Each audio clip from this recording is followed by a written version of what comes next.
มาพี่น้อยมื่อนี้ก็อยู่ไหอยู่นาคือเก่าพี่น้อย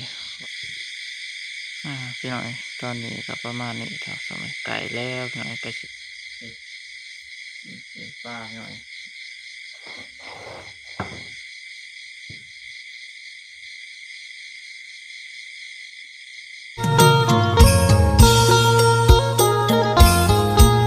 มาพี่น้อยมื่อนี้ก็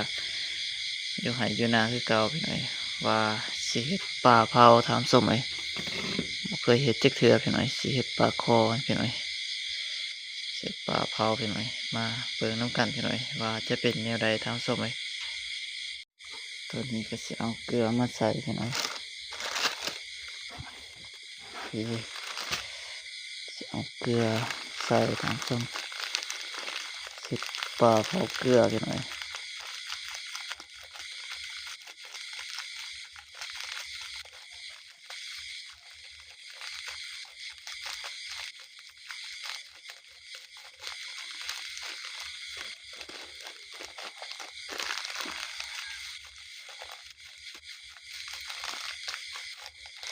ว่ามันสิเป็นแนวใดถามสมัย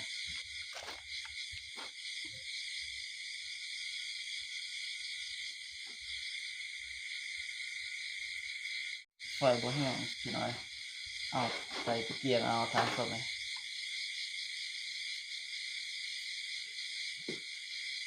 อันนี้ก็สิคนให้มันเข้ากันพี่น้อยที่เผาปลาโค2ตัวพี่น้อยปิ้งปลาเอาสันตาครับสมัยเก็บปลาเผากันบ่เคยนะพี่น้อยอุปกรณ์ทำอะไรเนี่ยในถามสมัยเป็นโตเลยพี่น้อยเก็บปลาปิ้งปลาทาเกลือพี่น้อย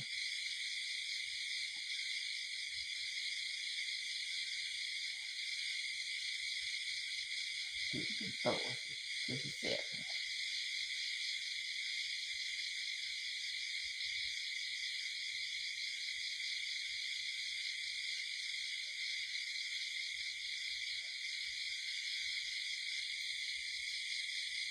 ตัวหนึ่งเลยพี่น้อย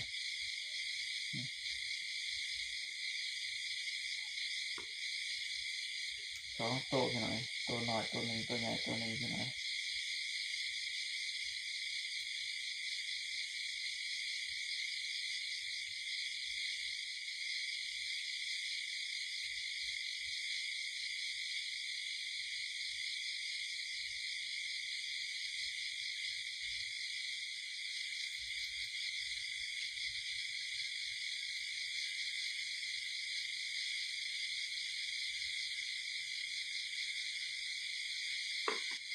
นี่พี่น้อยได้แล้วพี่น้อยเอาเกลือมาใส่พี่น้อยอย่างมันโบมันนัวทางใน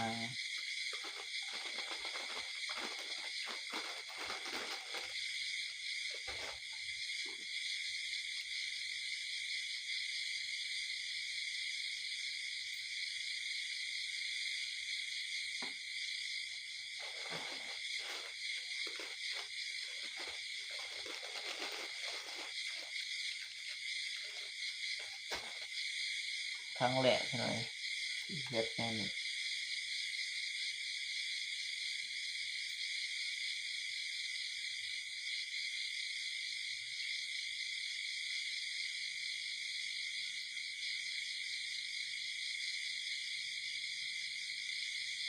นะพี่น้อยสิพาไปเบิ่งไปปีนป่าพี่น้อยมาพี่น้อยทางนี้เลยทางส้นที่อ่าไปก็ยังบ่ทันขึ้นปานใดพี่น้อยก็สิได้ค้างปล่าไว้ก่อนทางส้นนี่2 ตัวเลยพี่น้อย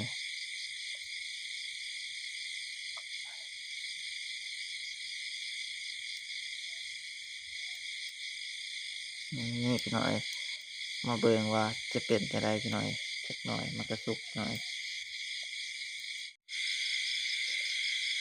นี่พี่น้อย มีเกลือเลยทำส้มเลย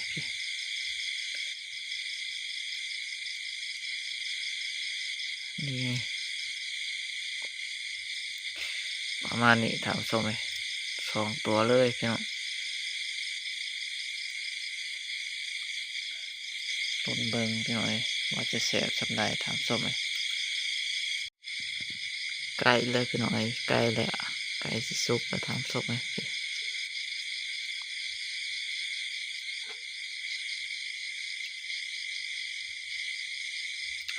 หอมเลย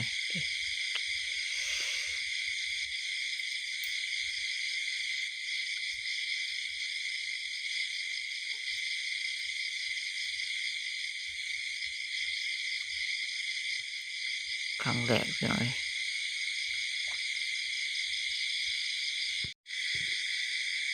พี่น้อยตอนนี้ก็ประมาณนี้ครับสมัยไก่แล้วพี่น้อยไก่จะได้กินแล้วพี่น้อย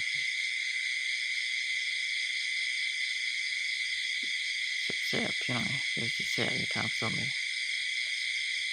อาหารบ้านหน้าพี่น้อยปูปลาธรรมศาสตร์ทำสมัย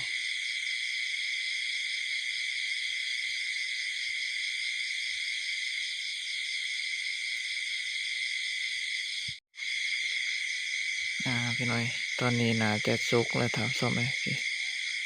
ตัวนี้ถือว่าสุกแล้วพี่น้อยพี่แข็งพี่น้อย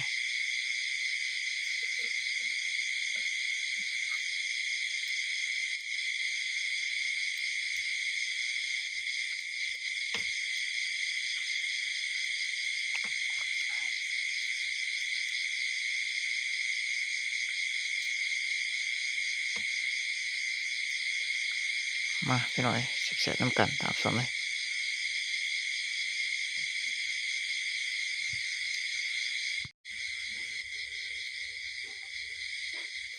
พี่น้อย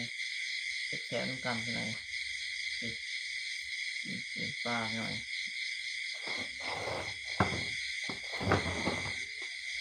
กินข้าวกินเนื้อพี่น้อย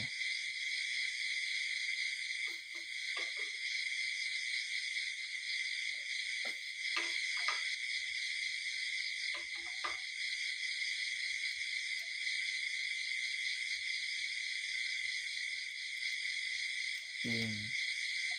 เผาปลาพี่น้อย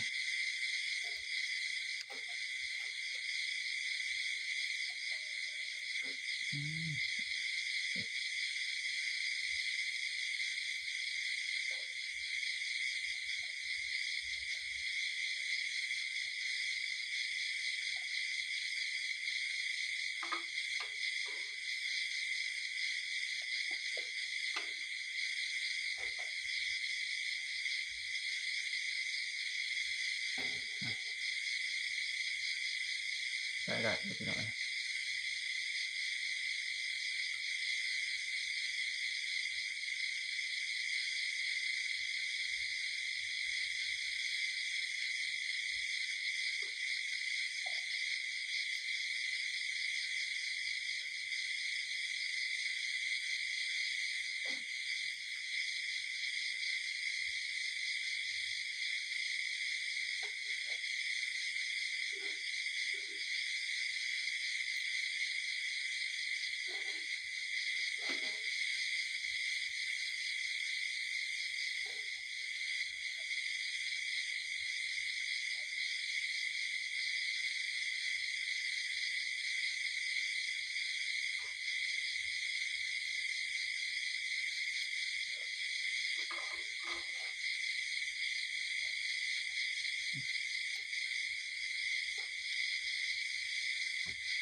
แสบครับพี่น้อย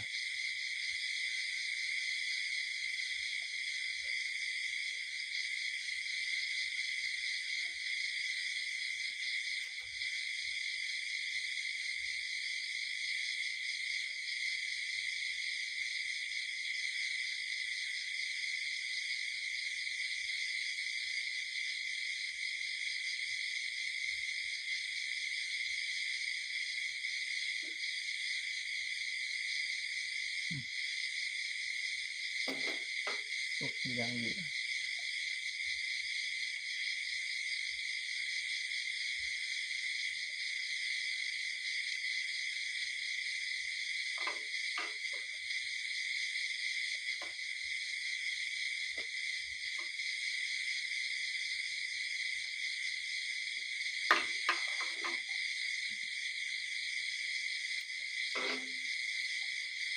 เสียพี่น้อย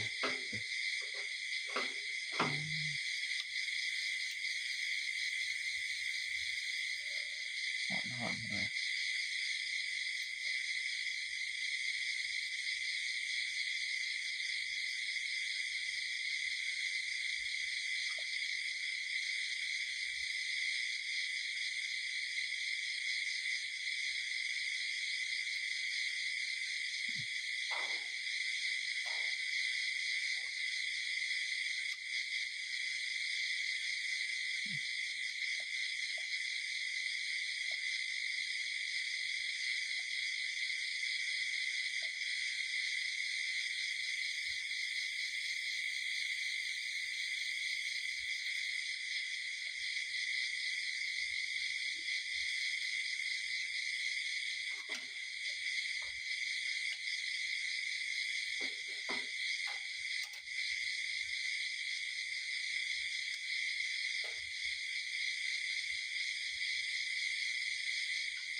ใช่ครับพี่น้อย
พี่น้อยสำหรับคลิปนี้ก็ประมาณนี้นะกินเผาปลาพี่น้อยเผาปลาคอพี่น้อยกินอยู่ให้เยอะหน้าพี่น้อยผมมีฟืนไม่มีไฟพี่น้อยประมาณนี้ตามชมเนี่ยอาศัยแต่ไฟแต่เที่ยงอันนี้ก็อาศัยพายแล้วก็แก้วแอมลอยพี่น้อยแล้วทางในนี่เน้นใส่น้ำมันกระชวนพี่น้อยพี่น้อยสำหรับคลิปนี้ก็ขอขอบอกขอบใจหลายๆเด้อพี่น้องที่ติดตามมาชมเข้ามาเป็นกำลังใจให้หน่อยบ้าเล่าไต่พี่น้อยคลิปหน้าพบกันใหม่พี่น้อยสำหรับคลิปนี้สบายดีพี่น้อง